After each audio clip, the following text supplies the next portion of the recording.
Velde, je prononce bien? Oui, c'est bien Super. prononcé. Alors, vous êtes aujourd'hui Machine Learning Engineer pour le compte d'un cabinet conseil qui s'appelle Quantmetry. Est-ce que vous pouvez un peu nous raconter votre parcours? Tout à fait. Donc moi, je suis étudiant ICAM 115 à Toulouse et ça me fait très plaisir de revenir ici aujourd'hui. Donc Euh, 115, tout le monde sait que c'est 2015. Hein. Pardon, 2015. J'ai eu l'opportunité, en plus de mon diplôme d'ingénieur généraliste ICAM, de faire un master en génie mécanique, génie matériaux et de faire un stage chez Michelin en simulation numérique. Et ça m'avait beaucoup plu.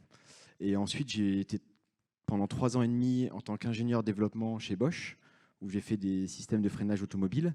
Et je suis parti en VIE un peu moins d'un an en Malaisie, où je suis revenu. Et j'ai fait quelque chose que je ne pensais pas faire auparavant, c'est-à-dire que j'ai démissionné sans avoir rien derrière pour me poser et me poser les bonnes questions sur ce que je voulais faire. Et c'est là où j'ai commencé à m'intéresser au métier de data scientist, machine learning engineer. Et j'ai pu, grâce à une formation, arriver à faire ce métier. Et voilà. Qu'est-ce qui vous plaît dans votre métier?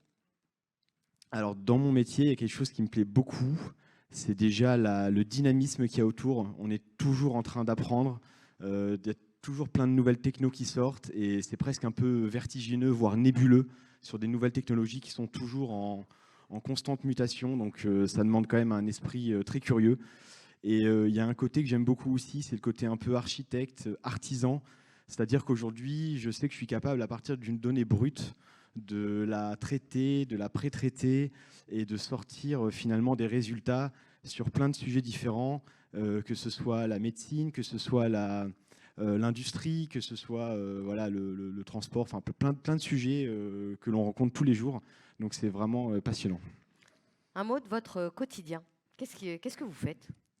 Alors, déjà, je me lève, parfois difficilement. Je travaille. Donc, J'entendais professionnel. je... Non, mais il y a beaucoup de... Mon code pas mal en tant que machine learning engineer. Il faut aimer coder. Voilà, donc ça, c'est quelque chose. Sur une journée de 8 heures, on va dire, je vais y passer 6 heures par jour environ. Et sur les 2 dernières heures, bon, ça varie selon les jours, mais il va y avoir beaucoup de présentations de mes résultats. Parce qu'en étant consultant, on a un peu une posture conseil, ça avait été dit auparavant. Et on est obligé de savoir vulgariser ces résultats, notamment quand on est avec des métiers experts qui ne sont pas du tout à la page sur ce qu'on fait nous en tant que machine learning engineer. Et donc ça demande à être finalement un peu vulgarisateur de nos travaux.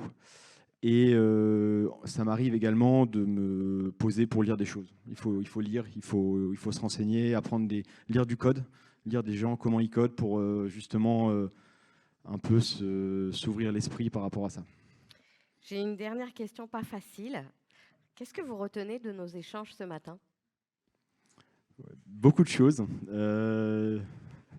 J'ai retenu déjà des interventions où je me suis vraiment reconnu sur les cas d'usage qui ont été évoqués de tous les intervenants. Je pense qu'on a eu des interventions d'une qualité incroyable et finalement, définir l'intelligence artificielle comme la balance de l'intelligence humaine qui vient assister l'humain dans ses tâches répétitives et quotidiennes, c'est une notion qui est assez souvent ressortie des débats et que je pense qui est assez vraie. Donc merci pour les interventions.